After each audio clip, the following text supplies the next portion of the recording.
Yo, c'est Fu, aujourd'hui nouvelle vidéo sur Black Clover Mobile et aujourd'hui on va parler tout simplement du drama qui court actuellement sur le jeu, qui est je trouve pas justifié en réalité.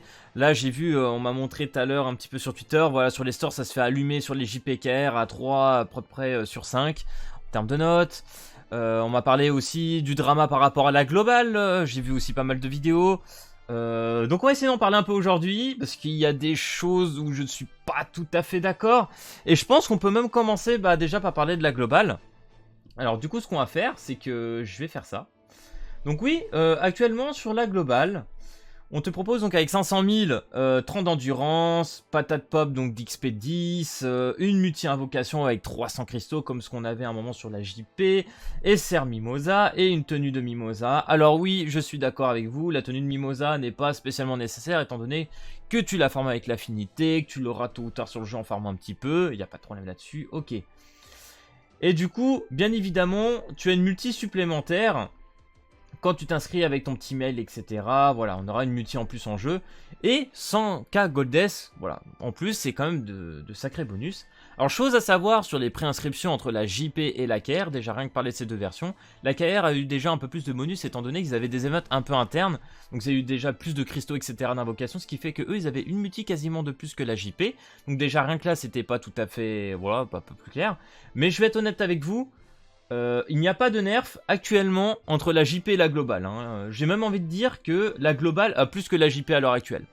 Pourquoi? Parce qu'en fait, la troisième multi que tout le monde dit, parce que là actuellement, si tu regardes les préinscriptions, parce que voilà, je vais revenir sur ma vidéo, les préinscriptions sur la JP c'était 2 multi, hein, les gars. Donc c'était à 300k, t'avais 3 tickets, à 200k 2, donc t'avais 5, et à 500 000, tu avais une multi. Donc déjà là, t'avais ta petite multi, on en a eu une en plus, donc 2 multi plus les 300 cristals comme sur la globale. Mais la multi supplémentaire, c'est tout simplement parce qu'on avait fait un top 1 sur le Play Store, App Store, etc. Enfin, sur les stores. Hein. Donc du coup, ils nous ont offert 10 tickets supplémentaires, ce qui fait une multi, donc la troisième. Donc non, actuellement, les préinscriptions entre la globale et la JP sont quasi les mêmes. Et j'ai même envie de dire actuellement que la globale a plus de bonus. Si tu regardes bien, elle a plus de bonus. Et avec toutes les promotions qu'ils vont faire, etc., avec les vidéos de youtubeurs qui vont arriver très bientôt ou prochainement à la sortie du jeu, je peux vous dire qu'il y aura très fortement un top 1 sur Black Clover sur nos stores, et sûrement une multi-invocation offerte. À partir de là, on pourra juger si les préinscriptions sont moins bien. On verra en fonction du top 1 s'il nous donne la multi ou pas. Là, tu pourras gueuler après s'il l'a pas.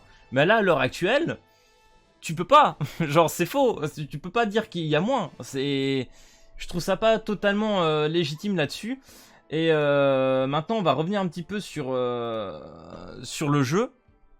Alors oui, les tickets de story, ça prend beaucoup de temps à revenir. Alors je sais plus si c'est 3 ou 4 heures pour en avoir un. Effectivement, c'est un petit peu long. Alors honnêtement, moi je n'ai pas cash pour les tickets d'invocation. J'ai fini il y a 3-4 jours. Pas mal d'autres personnes qui jouent en free-to-play, on a fini quasiment tous en même temps la story. Et aujourd'hui, si tu gagnes alors si t'as 3 heures, tu te fais 8 tickets par jour. Et 6 si c'est... 8 si t'en fais 3. Et 6 si tu mets 4 heures pour reset. Alors tu as cet event là qui est incroyable. Qu'il faut se le dire. Donc là si tu fais le dernier niveau, là comme tu peux voir le niveau 3 à 85k, je gagne 24 cristaux à chaque tour en fait. C'est à chaque ticket. Donc, franchement, en une semaine, j'ai compté... Si tu mets 8 tickets par jour, tu te fais une multi par semaine. Déjà rien que ça. C'est énorme. C'est énorme. Avec possibilité d'avoir des cristaux SSR, etc. Tu vois, donc... en soi, ça va. Je comprends qu'on puisse pas en avoir autant qu'on veut. Surtout que si tu regardes bien, en ayant fait toute la story actuellement, fin de chapitre 3, la story, elle est pas si longue que ça en réalité. Donc les tickets, il peut y avoir pire. Je comprends que ça mette un peu de temps, ou que c'est un petit peu chiant, ok. Mais je pense que c'est pas le pire. Le pire pour moi, effectivement, si on pourrait discuter, c'est un peu limite la stamina. Parce que la stamina, une fois que tu l'as usée, pour la récupérer, etc., ça prend un peu de temps. Mais malgré tout, voilà, tu vas passer quand même quelques heures sur le jeu pour farmer. Alors oui, effectivement, tu vas pouvoir peut-être passer qu'une journée à farmer de l'XP, une journée à farmer que de l'équipement, ou ces pierres, etc., pour augmenter les persos. Ok, tu vois, je suis assez d'accord. Il y a beaucoup à farm, et pas cette stamina en vrai pour gérer tout. Ça ok. Mais comme dans tous les jeux qui sont sortis, je rappelle comme cette DS à la sortie, pour les books, ceux qui se souviennent, rouge, etc., il fallait attendre certains jours pour farmer en fait telle couleur.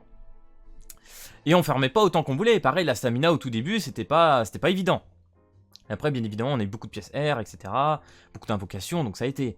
Petite ellipse entre deux, et du coup, je voulais enchaîner tout simplement sur le cash shop, parce qu'on m'a beaucoup dit, voilà, bah, c'est plus ou moins cher, et sur la globale, bah, ça va nous coûter 20 € de plus, quelques euros de plus sur les plus petits packs, etc. Bah ça malheureusement en fait on peut rien y faire, c'est tout le temps comme ça, entre les JP, les KR et les globales, il y aura toujours cette différence sur tous les jeux. Alors je ne réitère pas mes propos parce que j'ai pas mal déjà gueulé sur ce genre de choses sur les autres gachas, mais il y en a qui étaient bien pires, et je repense encore à MHA aujourd'hui, c'est une catastrophe. Ils ont fait la pire boutique qui était possible avec probabilité de drop ça si tu payes 100 balles, plus bien évidemment une pity qui ne valait pas le coup, 2 multi pour je ne sais pas combien d'euros, enfin bref c'était une cata. Là effectivement sur la JP, moi je paye pour le plus gros pack à peu près un peu plus de 70 balles, ça doit être à peu près ce zone là, je crois que c'était 67-70, donc ça me reviendrait une pity, en prenant voilà, les plus chers bien évidemment avec les promos et tout, mais ça me reviendrait à peu près à 140 balles pour faire une pity, sachant que la pity elle est à 200, donc c'est 20 multi. Il y en a pas mal qui comparent à cette DS que tu peux plus invoquer, mais hein, t'as pas le même taux de drop, t'as 1% de moins sur cette DS, tu es à 3%. Pareil, tu n'as pas des skins à invoquer, enfin à les payer tout simplement pour gagner des bonus de stats. Là, il n'y a pas de bonus de stats sur les skins, donc il n'y a pas d'intérêt à les payer ailleurs. Donc non, il y a pas mal de choses à prendre en compte.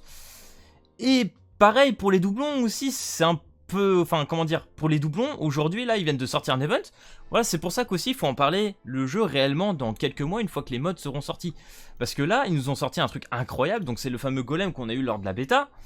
Donc ce golem-là te permet tous les mois, je dis bien mais tous les mois, de pouvoir farmer 2 pierres SSR qui vont te permettre de limit break ton personnage. Donc je rappelle, ton personnage, tu le drops une fois, tu peux le LR, t'as pas besoin de doublons, tu peux les farmer avec l'affinité, ce qui est incroyable. Et après, bien évidemment, ça va te demander quelques doublons en fait pour le limit break 5 étoiles. Mais ça, tu peux le farmer gratuitement. Tous les jeux ne te permettent pas de farmer du SSR doublon gratos, c'est incroyable. Donc ça se reset tous les 28 jours, je crois. Donc t'en as 2. Qui plus est, il y en a un autre, un autre endroit où tu peux en avoir un de plus. Donc tous les mois, tu peux en farmer 3. Tu vas ici, là sur le dernier niveau, t'en drops un aussi. Donc tous les mois, tu as 3. Ce qui fait que en 2 mois, tu peux littéralement en free-to-play, si tu drops le personnage, même le plus broken, en 2 mois, tu le limit break 100%, tu le mets à 100% en fait, le personnage. Et c'est... En free-to-play, je trouve ça fou. Il y a des jeux, ils t'offrent pas les doublons. Sur cette DS, on t'offre pas les doublons. Tu peux les échanger avec... voilà, par exemple, je me rappelle avec les collabs, tu peux échanger si t'as plusieurs doublons, 2 personnages collabs en question pour faire un autre. Mais on t'offre pas comme ça des persos, tu vois, genre... voilà, bon, alors si, t'avais des petits personnages free-to-play qu'on t'offrait, mais là, c'est pas le cas, tu vois. Je sais pas, imaginons le Lich qui va arriver, tu vas le choper une fois, bah tu vas lui mettre ces pierres-là. Ça va marcher, tu pourras le limit break. Et pour ceux qui doutent encore un petit peu, qui n'auraient pas débloqué les personnages LR encore 100, en fait c'est tout simplement ici. Voilà, donc là tu peux utiliser cette pierre là. Donc là à partir de là je pourrais bien évidemment le 5 étoiles, si j'ai envie de le 5 étoiles ou j'attends un autre perso, je vais voir, je vais me tâtonner. Donc aujourd'hui le jeu est clairement pas en mauvais état, et pour un démarrage je le trouve clairement plutôt bon. Il est pas trop chiant, il te demande pas non plus des heures intenses de farm. Cette DS, ça te demande beaucoup plus de farm que ce jeu-là actuellement, hein, faut se le dire. Pour les vrais tryhards de cette DS, le nombre d'heures qu'on passait par jour sur le jeu, c'était limite les 24 heures. Enfin, c'est une dinguerie, le temps de farm, c'était pas la même chose. Donc le jeu, je trouve, c'est un bon compromis entre deux. Et voilà, bah c'était à peu près tout pour moi. Voilà, bah c'est clairement défense du jeu, hein. Je vais être honnête avec vous parce que je trouve qu'il y a des choses, c'était un peu abusé pour moi. Donc voilà les gars, j'espère que cette vidéo t'aura plu. Et si c'est le cas, n'hésite pas à lâcher ton petit pouce bleu et à t'abonner. Et puis moi je te dis à plus à la prochaine vidéo. Allez, peace tout le monde!